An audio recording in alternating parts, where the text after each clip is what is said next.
Indian railway के ऊपर भारत के विकास का बहुत बड़ा बोझ है और इन्हीं सब को कार्य करते हुए जब रेल इंजन में कोई खराबी आ जाती है या निश्चित समय चल लेने के बाद उन्हें शेड के अंदर आना होता है और यहाँ पर मेंटेनेंस का कार्य किया जाता है। ये है WAG9। आज हम सब इसी के बारे में देखेंगे। ये है सैंड बॉक्स और जो पहिए और पटरी के बीच फ्रैक्शन लाता है। ये ब्रेक का लीवर, अंदर ये इसका पहिया है। ये बोगी 1 में है, ये डंपर था और ये भी जो साकर का सस्पेंशन का कार्य करती है। इसी प्रकार दूसरा सैंड बॉक्स, ये जाली है जो अंदर हवा लेकर अंदर लगे सिस्टम को ठंडा करती है, जैसे ट्रांसफार्मर के।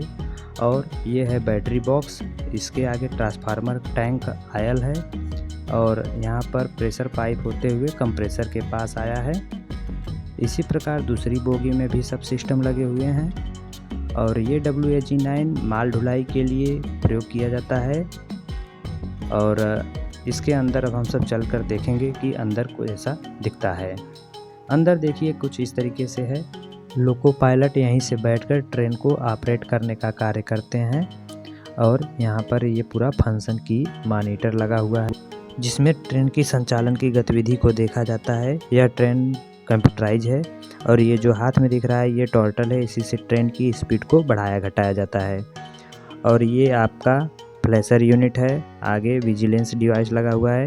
यहाँ पर AC भी लगा हुआ है इस कैब में। जो नई ट्रेन आ रही हैं इस समय उसमें AC लगा हुआ रहता है, पुरानी वाली में AC नहीं रहता था। और ये है अग्निशामक टैंक, इसकी पाइपलाइन सभी जगह बिछी हुई है, यहीं से आग लगने पर उसको कंट्रोल किया जा सकता है। और ये है फैन जो अंदर लगे सिस्टम को ठंडा करने के लिए। ये है प्रेशर टैंक जिसमें ब्रेक सिस्टम और अन्य कार्यों के लिए इस सिस्टम का प्रयोग किया जाता है। यहाँ से पूरा पाइपलाइन बिछी हुई है।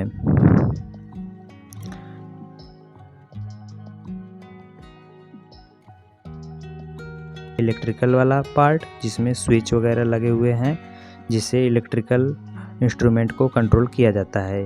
ये है फैन दूसरा वाला जिससे अंदर ट्रांसफार्मर के रेडिएटर को ठंडा किया जाता है। और ये देखिए खुलने के बाद आपको अभी दिखाएंगे, अंदर इस तरीके से मोटर लगा हुआ है और ये फैन होता है इसका, इसी तरीके से रोटेट करेगा और हवा को बाहर की ओर से लेते हुए अंदर ठंडा करते हुए फिर बाहर की ओर निकाल देता है।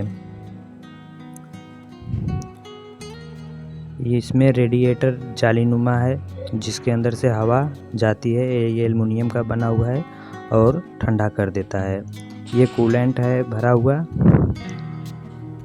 अंदर इसमें जो सिस्टम लगा हुआ है उन सबको ठंडा करने के लिए। ये देखिए जो गिलास नुमा है यही अग्निशामक का सिस्टम था जहाँ से आग बुझाने वाला निकलेगा और आग बुझ जाती है।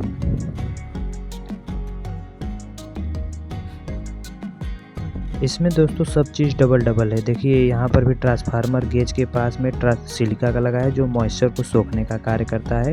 ये जो पाइप दिख रहा है मोटा सा और उसके अंदर मोटर लगा हुआ है, ये ट्रैक्शन मोटर को ठंडा करने का कार्य करता है।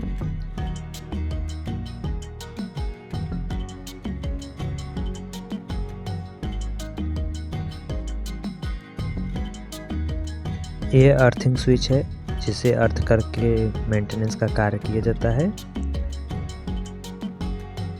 और यहाँ पर भी ग्राउंड स्विच दिया है, सब चीज़ डबल है। फिर देखिए यहाँ पर भी ट्रांसफार्मर के पास में गेज लगा हुआ है जो उसके आयल को बताता है और उसके मॉइस्चर को सोखने के लिए सील का बॉक्स लगा है।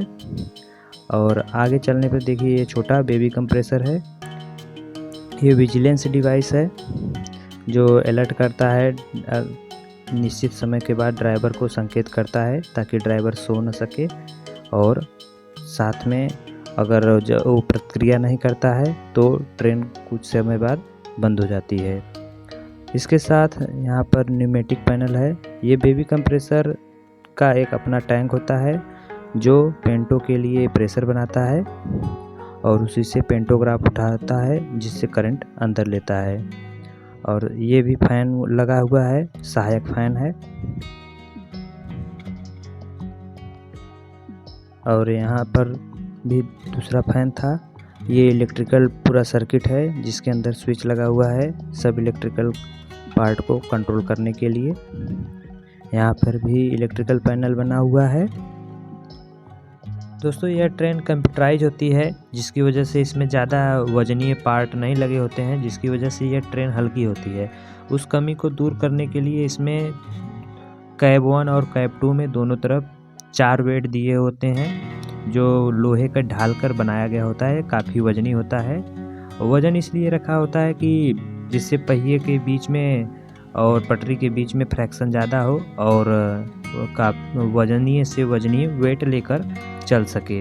और ये देखिए प्रेशर टैंक का पाइप है जो कॉपर का बना होता है और ये अग्निशामक वाला था और यहाँ पर अग्निशामक को सेंस करने वाला लगा हुआ है। अब हम सब चलते हैं कैब 2 की ओर। यहाँ पर कैब 2 में आ गए। ये स्पीडोमीटर है जिसमें स्पीड ट्रेन की दिखाता है, कितना किलोमीटर चला, ये सब भी रिकॉर्ड रखता है। और यहाँ पर भी इसमें जिस तरीके से कैब 1 कैब 2 में भी है, नीचे फ्रूट स्विच था और ऊपर देखिए एसी लगा हुआ है इसमें भी।